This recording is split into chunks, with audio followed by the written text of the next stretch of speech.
the government of 4,000 pesos. Kibaw ko, mas kay kapilo-piloon pa na kapila ang 4,000, dili ko na eksakto, pero may na lang kontrasawa, no? But this is where your taxes go, no? This is where your taxes go when hinaot unta nga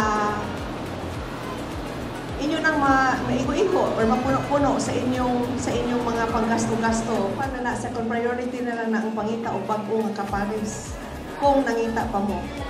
Di na lang, ma'am, oy, naon sa mangyuday ka? Nganong pwede mangyuday mong ingon na di na lang yun ka, ma'am? Kaya di pabuntisan ko siya niya, wala man, bitaw. Ano na pangita? Okay na na.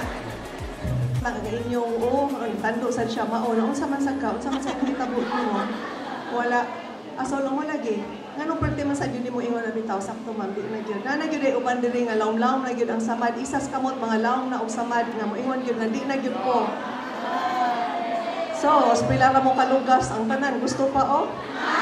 Mga napo, ratingali mo ka ng isas kamot, galit na. Kamutan ng uban, nangita pa. Napong may paglaom. Never give up, never surrender, no? But for now, until nga mahatagan mo usab sa Ginoo, kung sa iya maganing pagbuot, until nga mahatagan mo og bag-o, nga mas maayo nga kapares, ang inyong concentration is to make sure nga ang inyong mga anak, maayo ang inyong pagpadako. Ha? Kutob sa bata nga muhiwi, di bayag yun na tungod sa bata, tungod bayag yun na kay nagkuwang og giya sa ginikanan. So, obligasyon na nato ng mga ginikanan. Ayaw mo o kahadlok na inyong disiplinahon. Kaya ang bata nga way disiplina, wala nyo kaugmaon. Hinaot, malipayon mo sa inyong 4,000 na madawat.